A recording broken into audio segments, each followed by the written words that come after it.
नमस्कार साथियों, स्वागत है आप सबका हमारे चैनल में। आज हम बात करने जा रहे हैं ब्रिक्स। ब्रिक्स की स्थापना क्यों किया गया था और कब किया गया था और ब्रिक्स की स्थापना के पीछे का कारण क्या था और इसका क्या उद्देश्य रहा था कि ब्रिक्स की स्थापना किया जाए। BRICS ब्रिक्स की स्थापना क्यों किया जाए, इसकी डिटेल्स को देखने का प्रयास करेंगे, ठीक है ना। तो बात होती है ब्रिक, पहले BRIC होता है। आपने यहाँ देखा होगा कि पहले ब्रिक रहता है। क्या रहता है पहले?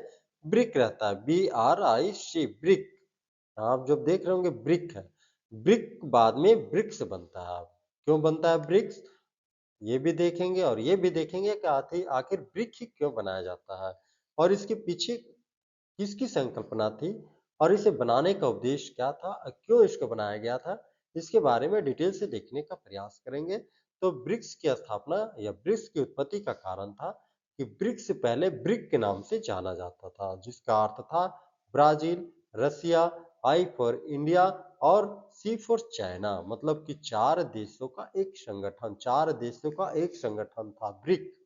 B for Brazil, R for Russia, I for India और सी फॉर चाइना। मतलब ब्राजील, रसिया, इंडिया, चाइना का एक संयुक्त संगठन क्या था? ब्रिक था। लेकिन इसमें बाद में कौन जुड़ा जिसके कारण ब्रिक्स हुआ, ये देखने का काम करने वाले हैं। तो यह शब्द सबसे पहले 2001 में गोल्डमैन इस SSCH सैच बैंक के अर्थशास्त्री अर्थशास्त्री का नाम क्या था? जिम ओ नील। क्या नाम था? जिम ओ नील ने ही इस शब्द का उत्पत्ति किया था, ठीक है ना। इस शब्द का, ब्रिक शब्द की उत्पत्ति किसने किया था?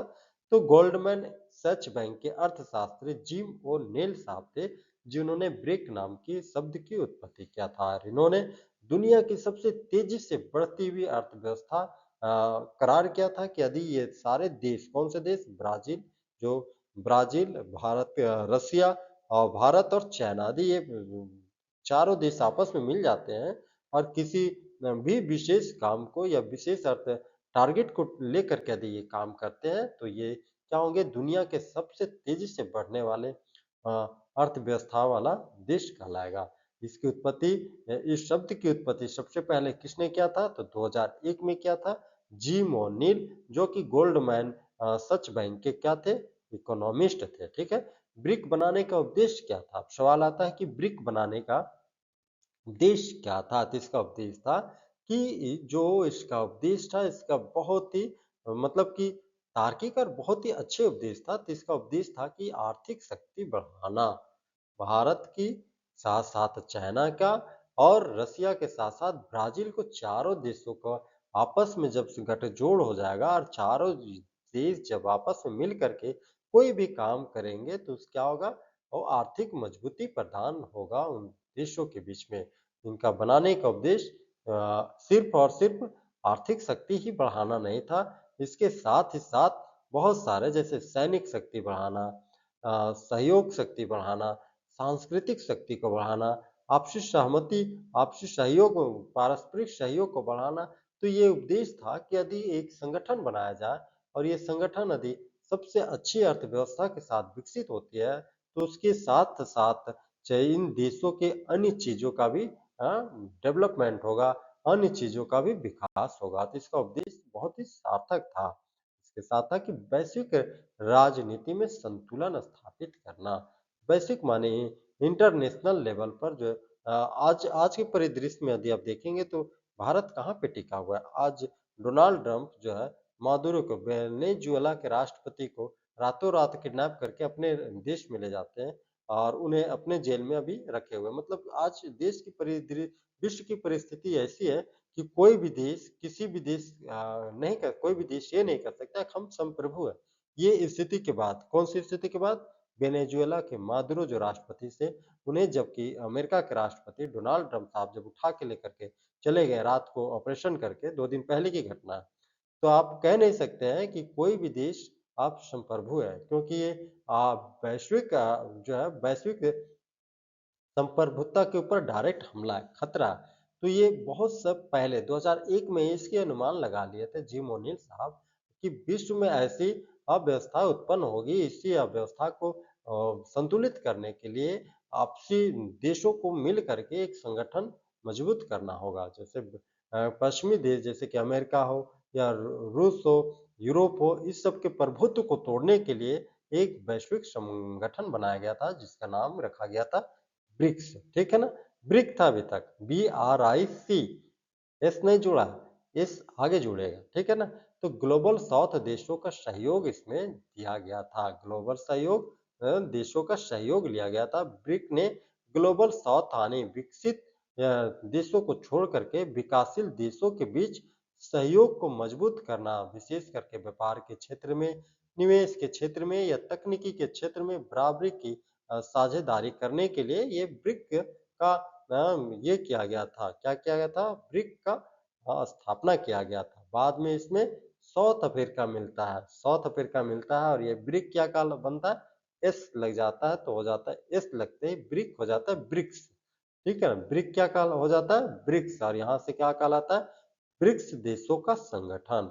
डॉलर और इसका मुख्य कार्यों में देखते हैं कि डॉलर की प्रधानता को चुनौती भी देना, कि जैसे कि अभी विश्व में क्या है कि डॉलर ही सबसे बड़ी शक्ति का पहचान माना जाता है। कि आप भारत की स्थिति देखिए, भारत का 1 रुपया डॉलर के सामने कहाँ है? कहीं नहीं।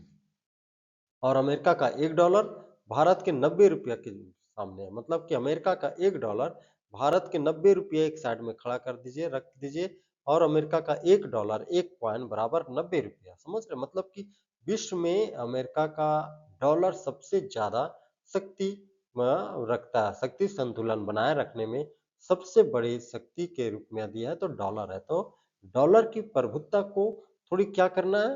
कंट्रोल करना है, और उसे चुनौती के रूप में देने के लिए, मतलब कि जब हम आपसी संगठन बनाएंगे 5-10 देश मिल करके, तो हम क्या करेंगे कि अपने-अपने जो देश में मुद्रा चलेगी, उसी मुद्रा के द्वारा हम आदान-प्रदान कर लेंगे, व्यापार कर लेंगे, निवेश कर लेंगे, जो भी तकनीकी कामों को करेंगे अपने ही मुद्रा में लेन-देन कर लेंगे। इससे क्या होगा कि डॉलर पर जो निर्भरता है वो कम होगा। मान लीजिए कि हम ब्राज़ील से करते हैं तो रूबल चलती है, तो रूबल के माध्यम से हम पैसे देंगे, उससे रूबल लेंगे। मान लीजिए कि चाइना के साथ हम करते हैं कोई काम, तो चाइना में भी रूबल चलती है, चाइना का तो चाइना के साथ हम कर लेंगे तो रूबल देगा हमें, हम देंगे रुपया।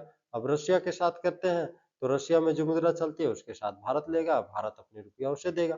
तो इस प्रकार से उस स्पेशल देश के साथ यदि हम संगठन कर लेते हैं तो उस देश में चलने वाली मुद्रा अपने देश में मान्य देंगे और अपने देश की मुद्रा को वो देश मान्य देगा। इसलिए ताकि डॉलर की प्रभुत्ता जो है थोड़ी कम हो सके, डॉलर पर आत्मनिर्भरता कम हो सके, और अपने क्षेत्रीय मुद्रा या तो अपने देश की जो मुद्रा है, मुद्रा समझ रहे हैं ना, जो पैसे, जो करेंसी है, उस करेंसी से ही हम अपने क्या कर सकते हैं? व्यापार कर सके। इसकी भी इसमें क्या किया गया था? तो शामिल किया गया था, व्यापार के माध्यम से शामिल किया गया था।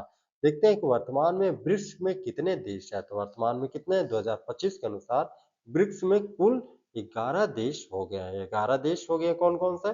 सबसे पहले मुख्य देश कौन-कौन से थे? तो मुख्य देश पहले सबसे पहले कौन से थे? 5 देश थे। Brazil, Russia, China and America. अब कितने होंगे? इसमें शामिल हो गया साउथ अफ्रीका, सऊदी अरब, मिस्र जिसे इजिप्ट कहते हैं, और यूएई, इथोपिया, इंडोनेशिया, ईरान, ये सबको क्या करके मिला करके वर्तमान में कितने देश हो गए? वर्तमान में 11 देश शामिल हो गए हैं। किसके अंतर्गत?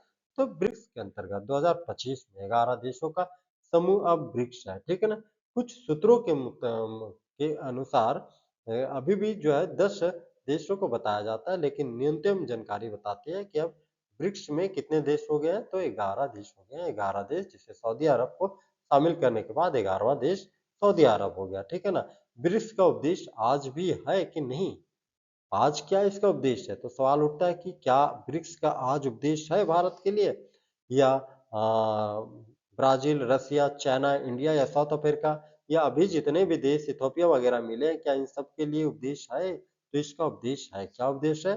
तो वैश्विक आर्थिक नीति को भागीदार बनाना, वैश्विक आर्थिक नीति को भागीदार बनाना, बहुध्रुवीय विश्व व्यवस्था, मल्टीपोलर वर्ल्ड को बढ़ावा देना, वर्ल्ड में जो है बहुध्रुवीय विश्व वैश्विक व्यवस्था बनाना, माने कि डॉलर के मुकाबले एक ऐसी मुद्रा विकसित करना जो कि अपनी व्यापार व्यवस्था को बनाए रख सके। तकनीकी, विज्ञान, कृषि एवं शिक्षा के साझेदार को बढ़ाना, जैसे new development bank NDB, new development bank इसी के तहत स्थापित किया गया है, ब्रिक्स के तहत ही। ब्रिक्स क्यों?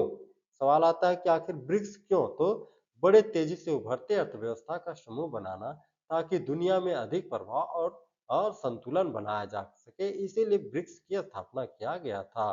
कब किया गया था? तो पहली बैठक 2009 में होती है और धीरे-धीरे व्यापक सहयोग संगठन के रूप में विकसित होता है। आज ब्रिक्स में 11 देशों का संगठन है। आज कितने देशों का संगठन है? ब्रिक्स में 11 देशों का संगठन है। कितने देशों का? 11 देशों का संगठन हो गया है ब्रिक्स में। भारत में ब्रिक्स में भारत की क्या भूमिका है, या भारत जो है ब्रिक्स में कहाँ स्टैंड करता है? सवाल ये है कि ब्रिक्स में भारत की क्या भूमिका है, या भारत के लिए ब्रिक्स कितना इम्पोर्टेंट है? क्वेश्चन ये भी आता है कि क्या ब्रिक्स भारत के बगैर भी बन सकता है, या भारत यदि ब्रिक्स से निकल जाए तो क्या ये मजबूत रह सकता है? तो इसका आंसर होता है नहीं, क्योंकि भारत क्या है, आज भारत जो है आर्थिक और रणनीतिक भूमिका भारत बहुत ही बढ़ चढ़ के ब्रिक्स में निभाता है। कारण महत्वपूर्ण आर्थिक योगदान और नीति निर्माण में सबसे बड़ी शक्ति है कौन? कोई है तो रसिया के बाद चाइना, और चाइना के बाद कोई है तो भारत, माने तीसरी अर्थव्यवस्था भारत है, जो कि ब्रिक्स की महत्वपूर्ण भूमिका निभाता है या महत्वपूर्ण भूमिका अदा करता है।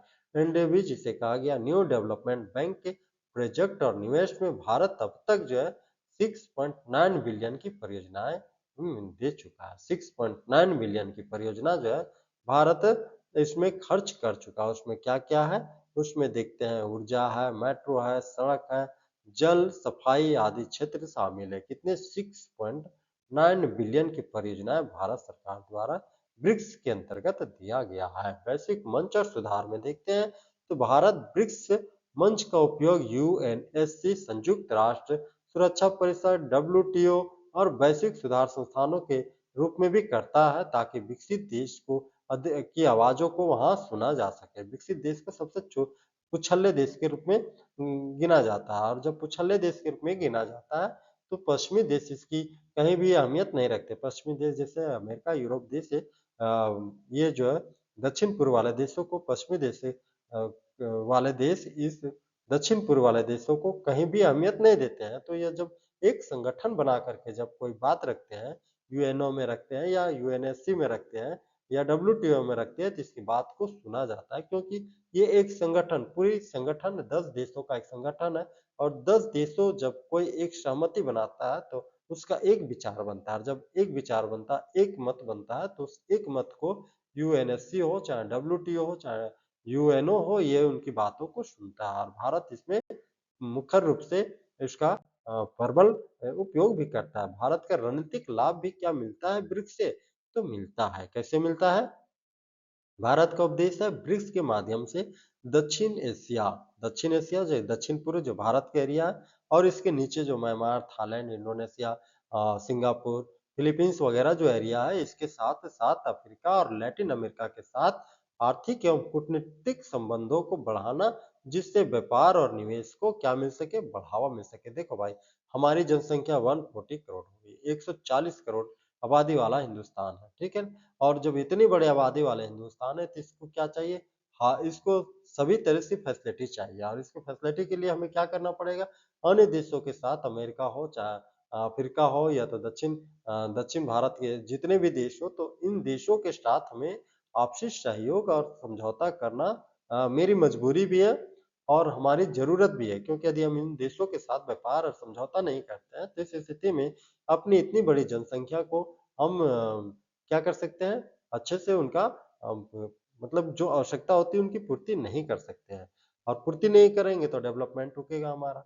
इस स्थिति में हमें दक्षिण एशिया के साथ-साथ यूरोपीय देश, पश्चिमी यूरोपीय देश, अमेरिका, रूस के जैसे देशों के साथ भी आर्थिक और कूटनीतिक संबंध बढ़ाने में मदद करता है। कौन? ब्रिक्स करता है। ब्रिक्स के अन्य बड़े प्रोजेक्ट और पहलों में देखते हैं तो 3-4 ऐसे प्रोजेक्ट हैं जो कि बहुत बड़े-बड़े प्रोजेक्ट हैं और इम्पोर्टेंट है, जैसे कि continent reserve agreement, CRA, continent reserve और अरेंज माने वित्तीय सुरक्षा नेटवर्क को विकसित करना, जो बड़े आर्थिक संकट में सदस्य देशों की सहायता करता है। पहला।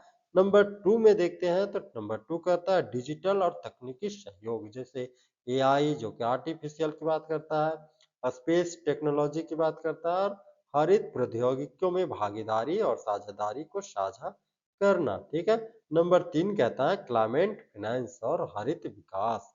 ब्रिक्स ने विकसित देशों के साथ मिलकर के जलवायु वित्त पोषण की मांग की है, और एनडीबी नेशनल डेवलपमेंट बैंक के माध्यम से सतत परियोजनाओं के विकास के लिए भारत सरकार या ब्रिक्स के देश द्वारा जो विकसित राष्ट्र है उन राष्ट्रों के समक्ष क्या किया जाता है, वित्त वित्त पोषण बोले तो ग्रांट की मांग की जाती है। कौन सी ग्रांट की? तो जलवायु से सतत जलवायु विकास के लिए वित्त पोषण की मांग की जाती है। तो इस प्रकार आज हमने देखा कि ब्रिक्स के क्यों स्थापना किया गया था, ब्रिक्स देश में कौन कौन से देश शामिल है, भारत के लिए ब्रिक्स कितना इंपॉर्टेंट है, क्या भारत ब्रिक्स के बगैर भी डेवलपमेंट हो सकता है, या ब्रिक्स में यदि भारत न हो तो क्या स्थिति भारत की बन सकती है। और ब्रिक्स के साथ-साथ हमने ये भी देखा कि इसके उद्देश्य, इसके क्या-क्या है, और इन उद्देश्यों की प्राप्ति के लिए ब्रिक्स से संबंधित देश कितने सहयोग कर रहे हैं और किस दिशा में कार्य कर रहे हैं, इसके बारे में हमने देखने का काम किया है, जानने का प्रयास किया है। तो मिलते हैं अगले वीडियो में, तब तक के लिए बने रहे हमारे वीडियो के साथ में। जय हिंद, जय भारत। अब रात हो रही है 12:35।